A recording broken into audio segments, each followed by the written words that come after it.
बिस्मिल्लाहिर्रहमानिर्रहीम। लाखों करोड़ों दुरूदो सलाम मोहम्मद मुस्तफ़ा सल्लल्लाहु अलैहि वसल्लम और आले मोहम्मद पर। मैं हूँ उमर दराज गोंदल। मैं आपको इस वीडियो के अंदर बताऊंगा कि इस जंग के दौरान जो ट्रंप ने डेडलाइन दी है, उस डेडलाइन के बाद ईरान ने अब से थोड़ी देर पहले बाज़ाब्ता एक जवाब दिया है, नंबर वन। नंबर टू, आज इसराइल ने और अमेरिका ने मिलकर ईरान के अंदर दो रेड लाइंस क्रॉस की हैं। वो रेड लाइंस अगर क्रॉस की हैं तो उसका इंपैक्ट क्या आएगा, ये सबसे इंपॉर्टेंट बात है। और उससे हटकर जो एक और चीज है वो इसराइल के अंदर 28 जगहों पर, 8 नहीं 20 नहीं 28 जगहों पर इंपैक्ट डालकर ईरान ने जवाब में क्या पैगाम दिया है, वो उससे भी जरा ज्यादा इंपॉर्टेंट चीज है। और सबसे अहम खबर सऊदी अरब के अंदर से है। सऊदी अरब ने एक पूरे का पूरा अपना डिस्ट्रिक्ट, जो सबसे उनका इंपॉर्टेंट डिस्ट्रिक्ट है, वो खाली क्यों करवा लिया है। आखिर ऐसा क्या खौफ या खतरा है जिसकी बुनियाद के ऊपर किया। और फिर आज पाकिस्तान के अंदर इमरान खान के हवाले से मैंने आपको बताया था कि उनके केसेस की समाअत नहीं हुई थी, लेकिन कल एक बार फिर इमरान खान से जुड़ी खबर आ गई है और मौलाना फजलुर रहमान ने भी एक अहम ऐलान कर दिया है। ये सब कितना इंपॉर्टेंट है मैं आपके सामने आगाज एक खबर से रखना चाहता हूं, फिर आपको अंदाजा होगा कि कितना झूठ बोलता है इसराइल और western media. Wall street journal ये कहता है कि इस वक्त इसराइल इस चीज का इंतजार कर रहा है कि उसको अमेरिका की तरफ से अप्रूवल मिले, और अप्रूवल मिलने के बाद वो ईरान की जो एनर्जी इंफ्रास्ट्रक्चर्स है उनके ऊपर हमला करे। अच्छा, होना तो फिर ये चाहिए कि आप हमला ना करते अब तक, और अब तक पता चलता कि चीजें रूटीन में चल रही हैं, लेकिन ऐसा है नहीं है। मैं जरा आपको सबसे पहले बताना चाहता हूं कि इसराइल ने ईरान के सबसे बड़े पेट्रोकेमिकल जो उनका कॉम्प्लेक्स है, उस कॉम्प्लेक्स के हवाले से खबर आई है कि उसके ऊपर उन्होंने हमला किया है। और ये कहां पे है, ये जनाब अली बताया गया है कि वहां पर जो पारस पेट्रोकेमिकल एक उनका कॉम्प्लेक्स है, उस पर अटैक किया गया है। और वहां पर 85% बताया गया है कि उनकी जो एक्सपोर्ट्स हैं यहां पर होती हैं। और यहां पर जो इसराइल के वजीर दिफा है उसने भी इस चीज का कहा है कि हमने उस हवाले से हमला किया है, और साथ वो कहता है कि जनाब हम पूरी ताकत के साथ ये हमले करते रहेंगे जब तक ईरान हमारे ऊपर ड्रोन या दीगर हमले करेगा। तो असालिया के अंदर यह हमला किया गया है, और जो उनका पारस वाला उसका नाम है। सिर्फ यहां तक नहीं है, बल्कि इस उनके पेट्रोकेमिकल प्लांट के साथ जो है जहां पर पानी या बिजली देने वाली कंपनीज हैं, उन कंपनीज के ऊपर भी हमला किया गया है। तो आप इससे अंदाजा लगा सकते हैं कि ये कितना बड़ा, ये नंबर 1 आज का हमला है।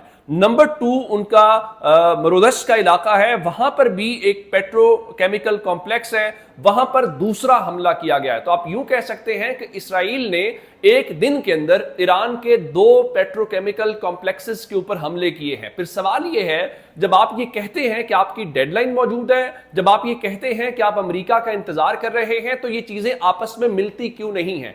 सच्ची बात यह है कि आप डॉज कर रहे हैं, आप उनके ऊपर हमले कर रहे हैं, और साथ ये भी कह रहे हैं कि डेडलाइन मौजूद है, हम हमले नहीं कर रहे। लेकिन फिर क्या होगा, फिर उसका जवाब आएगा। उसका जवाब ये आया है कि टाइम्स ऑफ इसराइल जो इस वक्त बता रहा है कि वाइड स्प्रेड किस्म का जो डैमेज है वो कॉज किया गया है, जिसका मतलब है कि ईरान ने इसराइल के अंदर बहुत बड़ा नुकसान किया है। अब आप पूछेंगे क्या नुकसान किया है। 28 ऐसी जगह हैं सेंट्रल इसराइल के अंदर। मैंने आपको आज खबर दी थी कि उन्होंने नॉर्दर्न इसराइल, सेंट्रल इसराइल, हर जगहों पे हिट किया है। जब दिन में आपसे बात की थी तो उस वक्त ये नंबर कम था, लेकिन अब उन्होंने सिर्फ सेंट्रल इसराइल के 28 मकामात के ऊपर ईरान ने हमला करके ये बताया है कि आज के दिन तक भी ईरान की कैपेसिटी के अंदर किसी किस्म का कोई फर्क नहीं आया।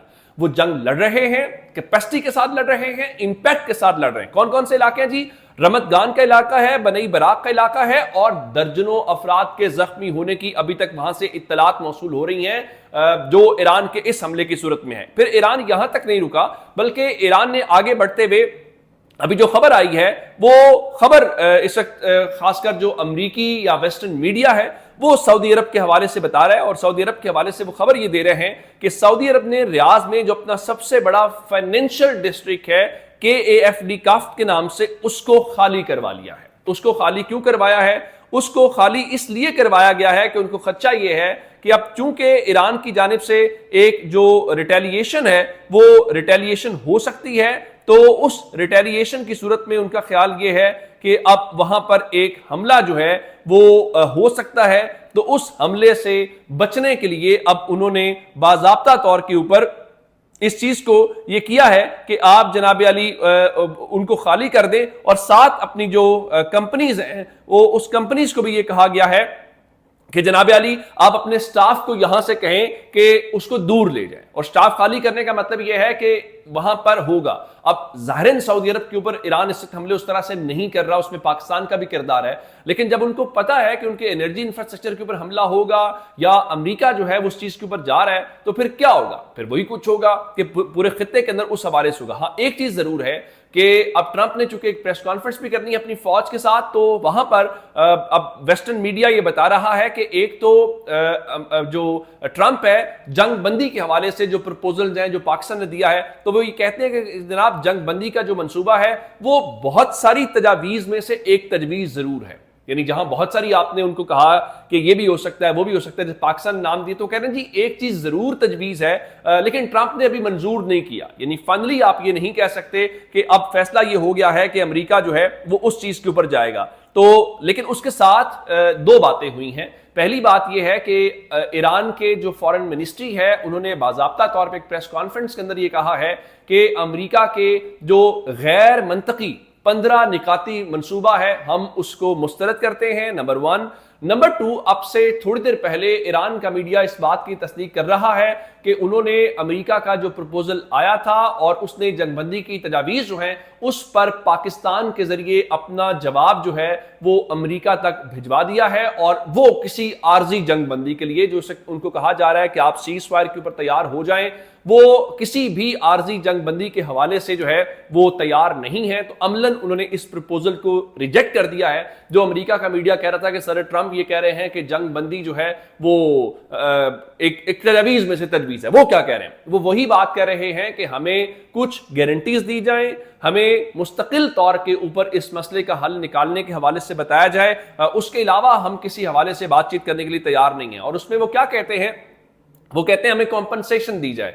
एक कॉम्पनसेशन वो ये कहते हैं कि अगर आप बाकी नहीं कह रहे तो जो स्टेट ऑफ हुर्मुज़ से जहाज गुजरेंगे हम उनसे कॉम्पनसेशन लेंगे। एक और बड़ी दिलचस्प खबर है, बल्कि दो खबरें हैं, आप उनको जब सुनेंगे तो फिर आपको उसमें बड़ा जबरदस्त किस्म का लगेगा कि ईरान कर क्या रहा है। एक खबर ये है कि कतर के 2 जहाज जो स्टेट ऑफ हुर्मुज़ से गुजरना चाहते थे तो कतर ने उन दोनों जहाजों को वापस मोड़ दिया है। सो स्टेट ऑफ हुर्मुज़ से कहा गया है कि आप नहीं जाएंगे। उसके बाद वो वहां पर हमले भी कर रहे हैं जो इसराइल और अमेरिका से जुड़े हुए जहाज हैं। लेकिन आप हैरान इस बात के ऊपर होंगे कि अल जजीरा ने कुछ ईरानियन ऑफिशियल से बात की तो उन्होंने कहा कि हमने कुछ अपने जो दोस्त ममालिक हैं उनके साथ उनको हमने फेवर दी है।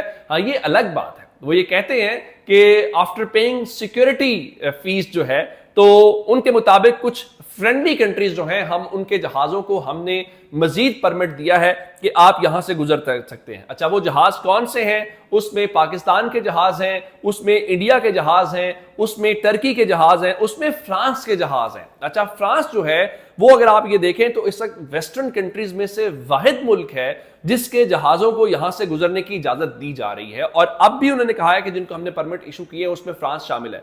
फ्रांस क्यों शामिल है? फ्रांस उन मुल्कों के अंदर शामिल है कि जहां पर आप ये कहिए कि वो अमेरिका के इस स्टांस के खिलाफ खड़े हैं, नंबर 1।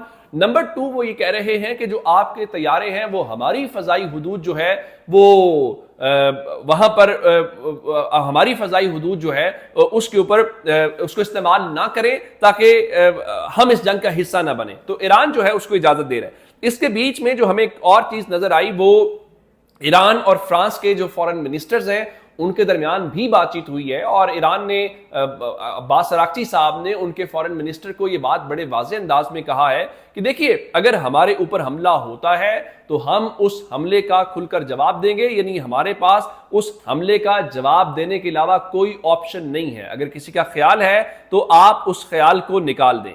तो अब ईरान खुद भी जवाब दे रहा है। कैसे? मिसाल के तौर के ऊपर अगर उनकी मुख्तलिफ जगहों के ऊपर हमले हो रहे हैं तो उन्होंने आज कुवैत के अंदर जो बबियान आइलैंड है ये उनका एक कुवैत का है, तो वहां पर उन्होंने अमेरिकी फौज के ऊपर हमला करने के हवाले से दावा किया है। और ये जो हमला है, इस हमले के हवाले से वो कहते हैं कि हमने ना सिर्फ उनकी जो मिलिट्री इंस्टॉलेशन है उसको हिट किया है, बल्कि वहां पे जो सैटेलाइट इक्विपमेंट मौजूद था उसको भी हिट किया है। तो हम इस हवाले से उस चीज को लेकर चलेंगे। और चूंकि वो ये कह रहे हैं कि भाई अगर आपका ये ख्याल है कि हम बैठ जाएंगे, लेट जाएंगे, तो वो वहमो गुमान से निकाल दें।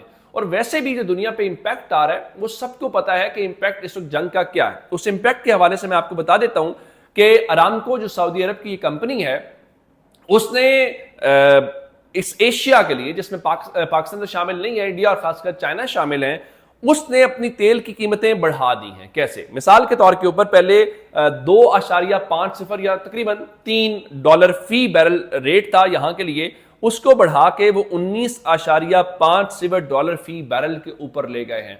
तो इसका मतलब क्या हुआ? इसका मतलब ये हुआ कि खित्ते के अंदर मजीद अब जो तेल की कीमतें हैं उसका इंपैक्ट आएगा। और चूंकि इंडिया एक बड़ी इकॉनमी है, चीन एक बड़ी इकॉनमी है, अगर बड़ी इकॉनमी पे इंपैक्ट आएगा तो उसका एक ट्रिकल डाउन इफेक्ट होता है। और ट्रिकल डाउन इफेक्ट ये होता है कि यहां से शुरू होता है, नीचे नीचे नीचे नीचे लोअर एंड के ऊपर आप या मेरे जैसा जो कस्टमर है, ये उसके ऊपर इंपैक्ट आएगा। जो डायरेक्टली सनतकार, सरमायाकार, सेठ तो अपने ऊपर नहीं रखेगा भाई, वो तो उसको नीचे लेकर जाएगा कि जो खरीदने वाला उसकी कीमत अदा करे। ये तो हो गई जंग से रेलिवेंट चीजें। अब आते हैं सियासत से रेलिवेंट कुछ चीजें जो मैं आपके सामने रखना चाह रहा हूं। नंबर 1 जी, मौलाना फजलुर रहमान, गो के वो इस वक्त ना तो हुकूमत का हिस्सा है लेकिन खुलकर अपोजिशन का हिस्सा भी नहीं है। आज उनकी मजलिस शूरा की एक मीटिंग थी और उनकी मजलिस शूरा की मीटिंग के बाद उन्होंने एक प्रेस कॉन्फ्रेंस की। अनफॉर्चुनेटली जब हम ये बात करते हैं, फिर पाकिस्तान के सिनेरियो को समझ आती है, तो उनकी इस टॉक को या मीडिया से गुफ्तगू को, यहाँ पे ये होता है ना कि तहरीक इंसाफ को नहीं दिखाया गया,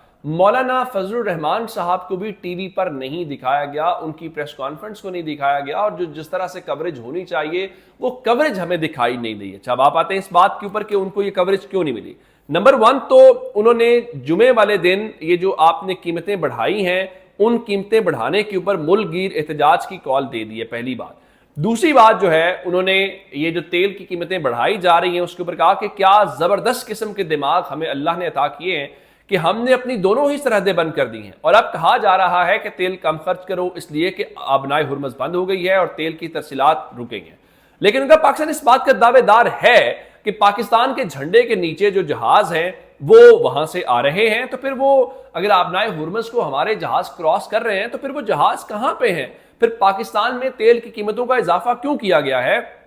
अगर वो पाकिस्तान से किसी दूसरे मुल्क की तरफ बताए गए हैं तो बताया जाए कि क्या वो कराची में उतरे हैं, क्या वहां तेल उतारा गया है, क्या तेल दूसरे जहाजों में मुंतकिल किया गया, क्या इन जहाजों को कराची सहूलत दी गई। ये सारी बातें जो हैं उन्होंने वहां पर उठाई हैं। जब वो इस किस्म की बातें करेंगे तो मुझे ये बताइए कि फिर कौन उनको टीवी के ऊपर कवरेज देगा? फिर उनको कोई टीवी के ऊपर कवर नहीं करेगा। ये एक मौलाना फजलुर रहमान से जुड़ा हुआ मामला था। दूसरा, बुशा बीबी और इमरान खान से मुतल्लिका मामला है। आप जानते हैं कि इस्लामाबाद हाई कोर्ट के अंदर आज उनका केस लगा हुआ था, लेकिन उनका केस कॉज लिस्ट कैंसिल हो गई। पता चला जी सरफराज डोगर साहब मौजूद नहीं थे, तो उन्होंने एहतजाज कर दिया और उनका जी हम नहीं जाएंगे। और उसके बाद सलमान सफदर साहब आए और उन्होंने कहा मुझे ये कहा गया है कि आपका केस कल टेकअप होगा।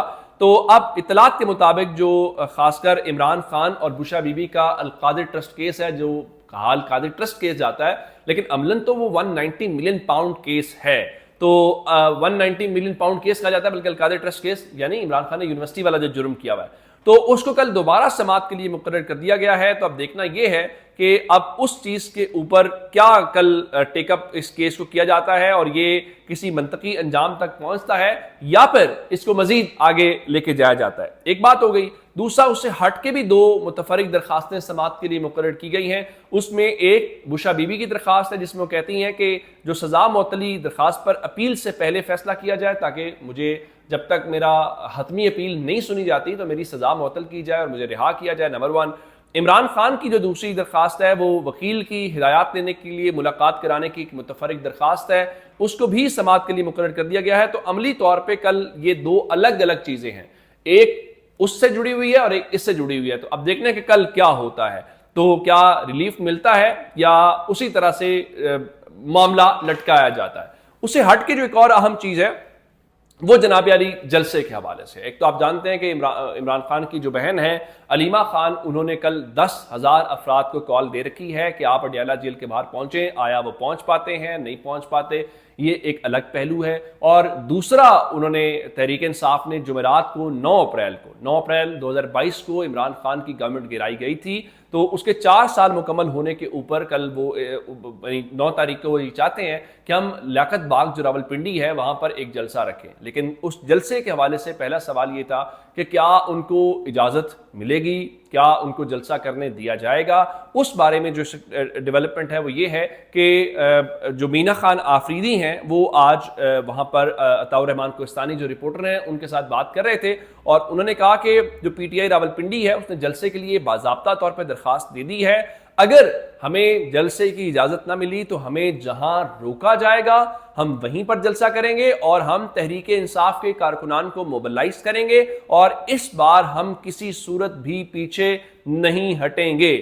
اب اس کا مطلب یہ ہوا کہ پی ٹی آئی کہہ رہی ہے کہ ہمارے لیے ڈو اور ڈائی سچویشن ہے اور ہم یہاں سے ہٹنے والے نہیں ہیں۔ لیکن سچی بات یہ ہے کہ حکومت کا موڈ فی الحال جلسے کی اجازت دینے کے حوالے سے دکھائی نہیں دے رہا، یا میں بہت ہی اگر آپ کو بولڈ طریقے سے بتاؤں تو وہ شاید بادر نہیں کر رہے، وہ سمجھ رہے ہیں کہ تحریک انصاف ہمارے لیے کوئی مسئلہ نہیں ہے۔ اور اس کی وجہ یہ ہے کہ تحریک انصاف نے بھی تھوڑے عرصے میں اس طرح سے جو پریشر بلڈ کیا جانا چاہیے تھا، جو پریشر نظر آنا چاہیے تھا، وہ پریشر کہیں دکھائی دے نہیں رہا۔ حکومت از ویری کمفرٹیبل۔